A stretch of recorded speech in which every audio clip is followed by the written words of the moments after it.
broadcasting our Hump Day history from a mystery location today. Maybe you can guess where we are. We're someplace in the world. Can you point us out, maybe, on the globe? I don't know if I'm that good, but it does kind of look like a massive hurricane right there. That's a little ironic. It should be more to the left today, shouldn't it? Yes, but if I scan over, you can see our location at the J.C. Hormel Nature Center. So we'll get started here in a couple minutes, but we have a great tour planned for you today to show you a little bit about the history of the Nature Center. And We're just going to wait another minute or so for people to jump onto the video. and I just lost my connection. So we'll also wait for Randy's connection to come back strong. Fingers crossed. So yes, if you're just joining us, today is a mystery location. We're at the J.C. Hormel Nature Center. You see the sign. A little breezy outside, so we started inside today. I see we have a couple of people watching, so if anybody has any comments or questions, feel free to type them in the chat feature below, and we'll be sure to try to answer them for you. And I think we're going to go ahead and get started. We have a special guest speaker today, and I'll let her introduce herself. Hi everyone, my name is Kelly Ball. I'm one of the interns here at the J.C. Hormel Nature Center, and I get the opportunity to be your host and tour guide today through our exhibit area, give you a little bit of the history, and then we'll see if we can get outside to see some really cool things as well. So, without further ado, let's go ahead and get started with the man of the hour over there.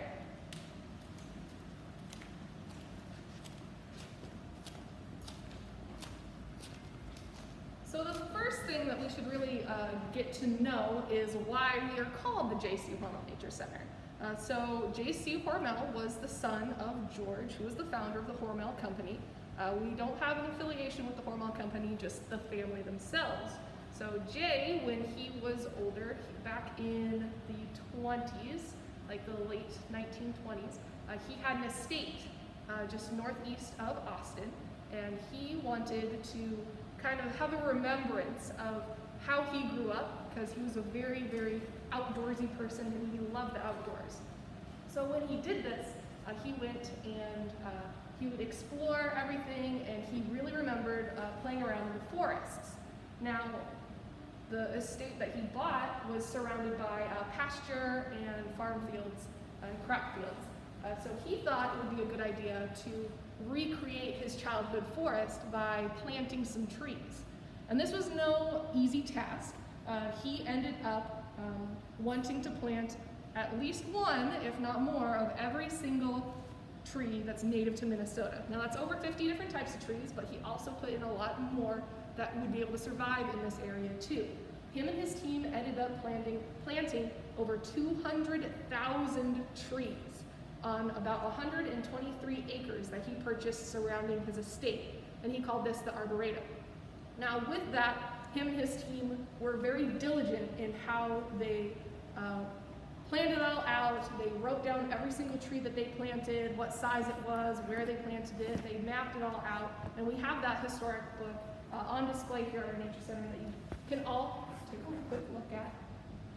So that's just kind of how all of that ran. So him and his team, again, planted 200,000 trees. So what are we seeing on this side? This is the list of the trees. List of the trees. So you start with the variety. So that first one would be dogwood. The key, that would be when they had it on the map. So if it's labeled 16, that would be the dogwood variety there. How many they planted. So if they planted one variety or two, the spacing of it, so the space within the map, if it's native, and how big it's going to be. So, and then when we get over here, we see the actual map and the plotting. Yep, so they would have to plot it all out. This was a very, very large project, but it was very successful. So the Arboretum was kept up, and then by the 50s, him and his family had left and moved out to California, and that's when the estate became Hotel Kingswood, and that only ran for 5 or so years, but in the years after that, the land in the area was also called Kingswood. It was, yeah. You look down here. Oh yeah, let's get a Picture- picture of There's a Jordy's. picture of the Kingswood estate, so you can see what it looked like. And here's a fun tip. This menu right here is on display at the Hormel Historic Home up in the sleeping porch of Jay's bedroom, so you can see how much it costs to have lobster while Jordy had that restaurant running. It wasn't until about it was in 1970, so 1971, the city of Austin actually got this land. So they purchased the 123-acre land that was this arboretum. So they started with development there. So realistically, the nature center started on 1971, and that's when they named it J.C. Hormel Nature Center after he who planted all of those trees to get it back into a natural state. Because Jay knew that not only was he doing it for, oh, I want it to be more like where I grew up and more natural, but he knew the importance of forests for soil erosion. He knew the importance for forests for helping streams be clear, and Dobbins Creek runs right through there. So he was helping the ecosystem as well. Now, with all of the gathering of it that the city now had, they had a lot of work to do still. So in the next few years, they did things like excavating the pond. That is one of our features now that we have out here, that are home to a lot of frogs and turtles, fun insects, fish or two, that sort of thing, and also a lot of waterfowl through migration periods.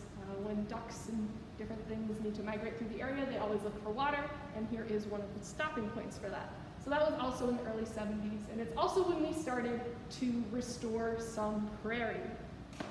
So this part of Minnesota, we used to be prairie oh so long ago. A lot of us are farmland right now, but we used to be covered in prairie, which is why we have such a good soil to grow all those really nice crops. With the prairie restorations, we can really take a look back to see what it looked like and help repair some of that soil too. And there's a reason that it is so good soil-wise. So if you want to follow me in this way. When we lost Moore County Historical Society's speed just dropped, but Randy's getting it back up. So if you were watching there, you can jump back over there. Here shortly. All right, We'll see if that works. So the main reason that the prairies have such good soil, and the reason that a lot of our cropland throughout the whole Midwest used to be prairie, is all due to their root systems. The root systems are absolutely phenomenal. Basically, any plant that you see in the prairie, that's only about a third of the total size of the plant. 2/3 of the plant will extend downward into the soil. One of my favorites is a compass plant because it can grow upwards of 10 foot tall, but that means its root system is going to be 20 feet below the surface. So this giant mass root system of all of these prairie plants meshing together really creates an organic compound that can compost down and make that really fertile soil that we all know to be America's farmland. So not only do we have a restored prairie, there are a very small section of our land that is a remnant prairie. And that means it was never farmed, it was a pasture, so it kind of got trampled by cattle, livestock, and eaten, but it was never tilled and it was never farmed for crops, meaning we didn't do anything to it and the prairie came back from it. So it's basically a leftover prairie. A lot of our other ones we had to replant, but this one was left over. So that's a very special kind of prairie because there's not a whole lot of those left in the areas. So with the remnant prairie, it's on one of our trails. Once you go a little bit further back on our trail system, because we do have over 10 miles of trails, but it is one of our shining prairies that we have. Now here at the Nature Center, it was, let's see, 80s, late 70s to 80s when we got our first interpretive center that is no longer with us, but we have a brand new one that we are standing in today with a lot more space, a lot more exhibits, and a lot more potential to help educate the public, which is what we absolutely love. The interpretive center that we're in now was opened in 2017, so we're still relatively young, but the Nature Center as a whole, not just the building, we are going to be celebrating our 50th anniversary next year. So we're very excited for that. We hope to have some fun activities, events, and parties planned for next year celebrating our 50th anniversary. One of the things that we get to do here at the Nature Center is educate people about the environment, what's in their own backyard, and we have educational animals, which are a big highlight of that, because sometimes people can't get out and see them. We have some here. These are our fox snakes. They are native to right here in Minnesota. They are... He's ready for his close-up. Yes. So they are both over 3 foot long. One's a little bit closer to 5 foot and one's closer to 4 foot. We can use them for programs and things like that. They are non-venomous. They have a habit that they'll do to scare away predators. They have two main things. One is for their namesake, because it's called a fox snake. One of the things that they can do is they can spray out a scent that smells like fox urine. So it smells really, really bad, but it gets whatever's chasing after it to go away. The other thing that it will do is it will mimic a rattlesnake. So it will curl up and shake its tail back and forth. So if it's in near leaves or if it's up against a tree, it'll hit that back and forth so it sounds like a rattle even if they don't have one. So they do that when they feel threatened or if they're angry at all. But these are super laid back snakes for us. They were actually found just south of town near the bowling alley many years ago. So they live a happy, spoiled life here at the Nature Center. Some of our most popular animals, though, are our birds of prey. So here at the Nature Center, we have a total of 3 educational birds. The first 2 that I'm going to introduce you to are our red-tailed hawks. They're right in there. Ooh, one's really close. So the really close one, her name is Wiaka, and that is our female red-tail, and then the one in the back is Shaw. So these are Native American languages, Wiaka meaning feather and Shaw meaning red. So aptly named for their beautiful tail feathers that are that red color to them. So we got them back when our Nature Center opened, so we've only had them for about 3 years, but they are between 4 and 6 years old. They both came from the same area in Indiana, around Indianapolis, and the reason we have them is they are non-releasable animals. So they cannot be released back into the wild. They were both involved in car crashes when they were young. So they got hit by cars and they had some sort of injury that would not be able to let them be re-released, so they wouldn't be able to survive. So Shaw especially, the one in the back, one of his wings sticks out way more. He has arthritis in it, and it's just not a good thing for those types of hawks to be in the wild because they wouldn't survive. However, their temperaments are good enough for them to be educational birds for us. So we are in the process of glove training them, and they sit here and give us a good glimpse up close, because not very many people get to be this up close and personal with these types of birds. So you don't let them fly around. They can't fly around. They can fly a little bit. They don't have enough strength to fly long distances or soar, but they sure can just fly around their enclosure. When we have them on our glove, they have these leather straps that come down from their ankle bracelets that they have that we attach a leash to. So if they were to be uncomfortable on our hand or just like be spooked, they would try and fly, but we would have them on a leash so they don't get anywhere. So those are our red-tailed hawks, and then our other educational bird that we have is an owl. And he's back in his corner there. That is his favorite nap spot. This is Guka, and he is our barred owl. He is called a barred owl because he has these bars on the front of his chest, and that acts as a very good camouflage. The back part of him is more brown with white dots, and the front is white with the brown stripes. Now, if you were to look up into a tree, especially like in the winter time, if you look up in the tree, the sky is usually a lighter color, and then you have the branches which are dark. So the chest part of him is camouflaged for that.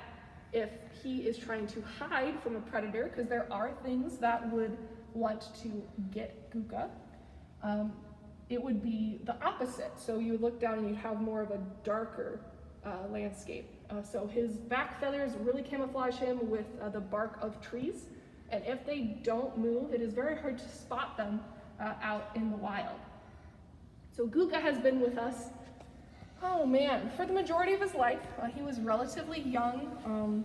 He was just learning how to be a barred owl, and he was also in a car accident that left him mostly blind in one eye and deaf in one ear, along with an injury to his wing that doesn't allow him to fly for long distances. So he gets to be spoiled by us instead, especially with that little cute face of his. So we've had him for, 15 or 16 years. And he will continue to be with us for the rest of his life as he hangs out, naps a lot during the day.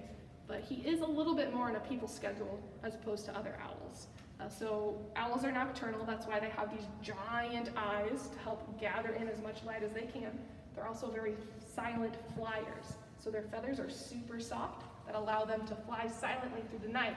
So when they're hunting, they can grab their prey and surprise them. So that is Guka. I think it is time for us to venture on outside to see if we can find some cool things out there.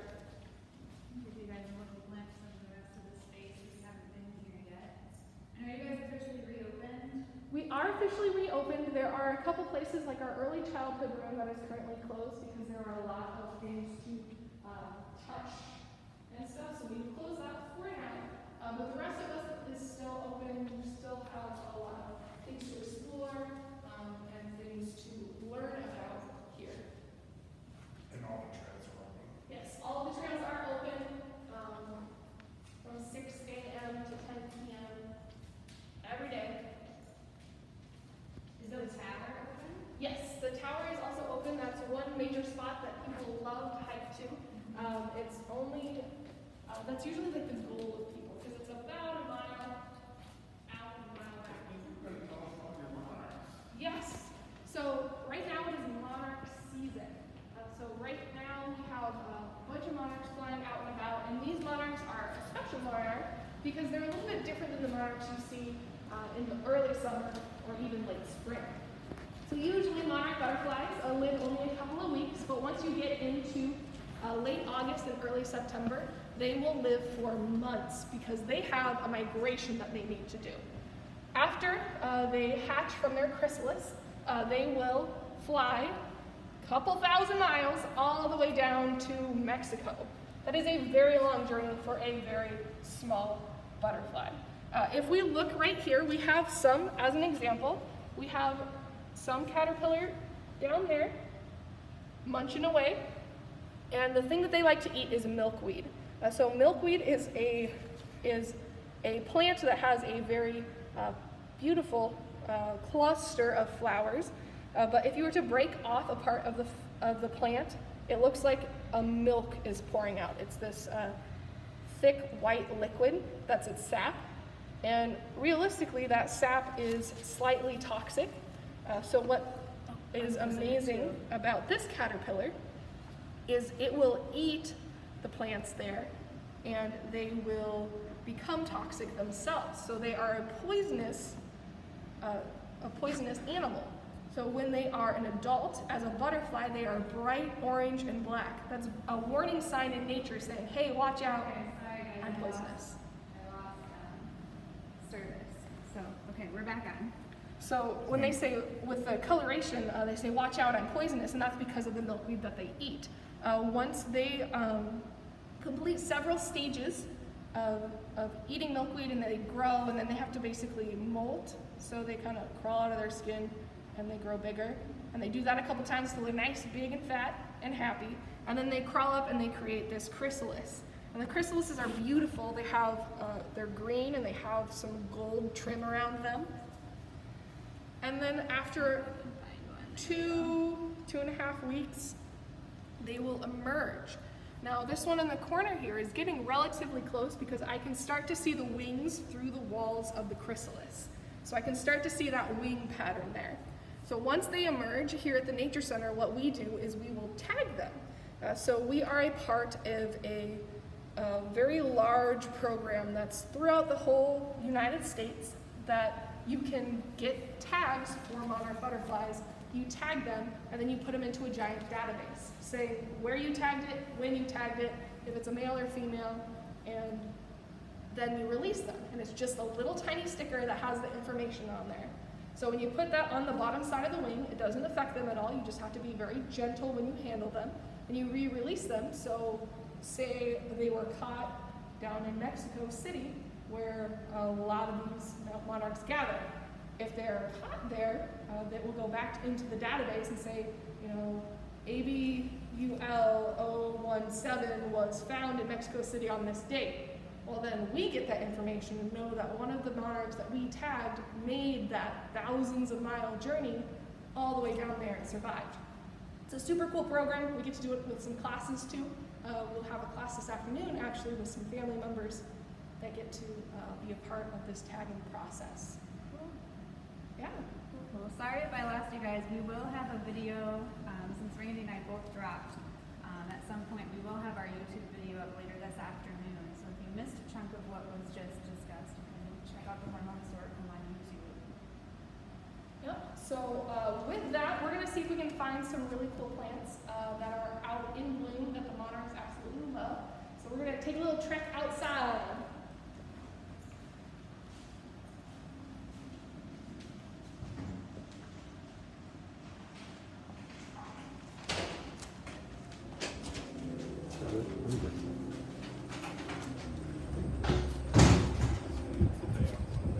Absolutely beautiful and sunny. We have a lot of different plants. We have gardens out in front of our nature center. So we have several rain gardens which help collect the rain. But we also have ones that will show off what's in bloom. So depending on the time of year, we come out to the nature center, and in the springtime or if it's the summer, you'll see different flowers blooming in here. Right now, this is one of my favorites. It's called Blazing Star. It's like a purple firework, and there's a giant pillar of a plant. And there's a couple different varieties of Blazing Star, but monarchs absolutely love these guys. Same thing with purple coneflower that are starting to go to seed. So you see the pink starting to fade. So the seed on the head of the flower will be ready relatively soon. And then we have the yellow in the back, which is goldenrod, which basically takes over our prairies right about now. So if you come out to our prairies, yellow is going to be the name of the game there.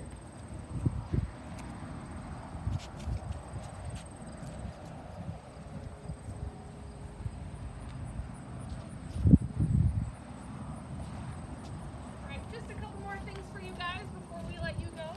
Here at the Nature Center, with the building being so new in 2017, we also added a couple of really cool features. One of them is solar panels.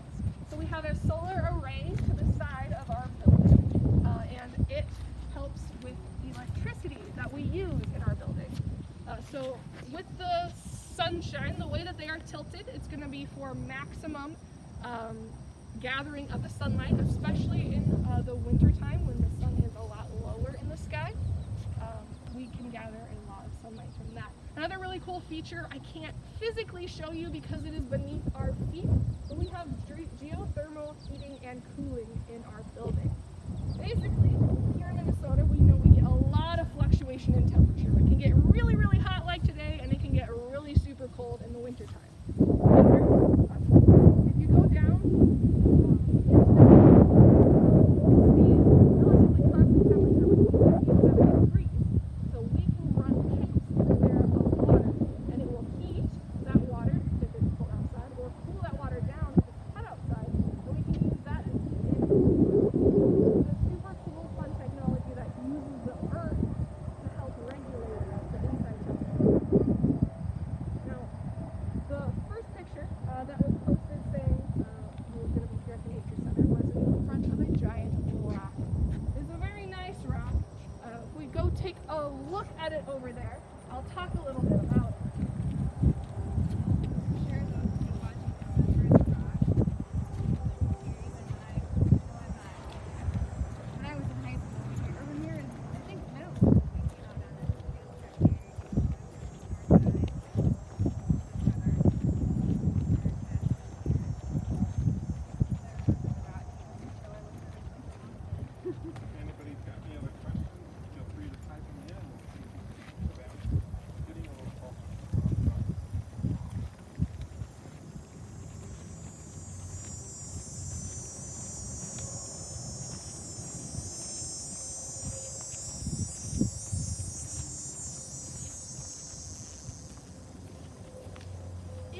tip of this. So it was just like, just this much out of the ground. And they decided, well, we should move this because it's a very, very interesting rock.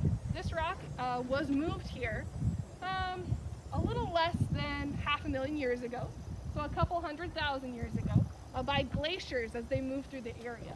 Glaciers are super big, very tall, very wide sheets of ice that moved over our area.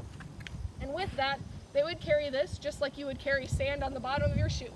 Absolutely nothing to them. This rock weighs 125 tons, which is, oh man, to put it in comparison, an elephant weighs anywhere from 2 to 7 tons. So put a lot of that together, a lot of elephants to make it to be weighing the same as our boulder here. Now, it is called we call it a nice rock, but that's the type of rock that it is. It's a nice rock, but it's spelled with a G, G-N-E-I-S-S, nice. It's a type of rock that it is. So when we say it's a nice rock, it is a nice rock, but it's also a nice rock. It's called a glacial eradicate because that is how it got to where it is today. There is a similar type of rock that was found 60 miles away, is the closest mother rock that we can find that's similar to this, that the glaciers also dropped there. But it has been here a long time. It was the mid-'80s when it was moved over here, and that was a struggle within itself. There's an excavation company that took on that task, and they basically had to build a road of ice to help slide this rock, and it took forever to get it here. So once it got put in place, they decided never again was this rock ever going to move, because it's so very heavy, it takes so much effort to move it here, and it is one of the staples here at the Nature Center. It's one of the things that kids love when they come out here. They want to climb the big rock. It has a little bit of history of where we were 500,000 years ago, and it's a good, picturesque, giant landmark for us. Anybody have any questions while we're still live?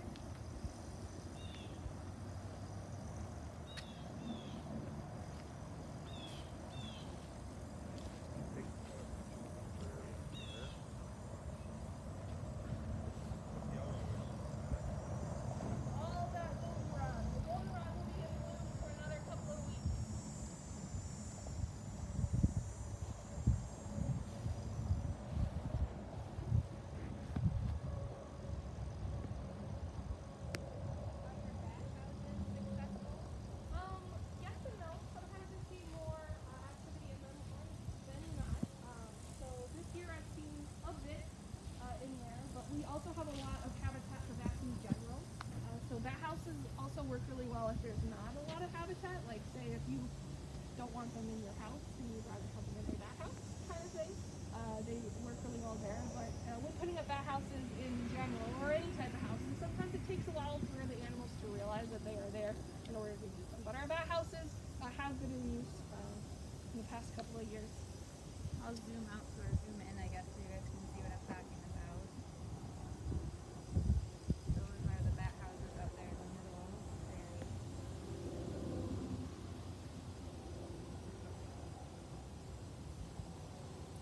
Awesome. I don't have any other questions. They also have beehives. I don't know if we can see them here. How many bees do you have? Individual bees, we have about 1 million. 1 million bees. So we have a total of 6 hives. 3 of them can be found behind the solar panels. There's a big tall stack of them where they are making a lot of honey for us. The other 3 can be found at our little homestead around the log cabin. So we have 3 beehives over there and then 3 behind the solar panels. We are expecting to get a lot of honey this year, over 600 pounds.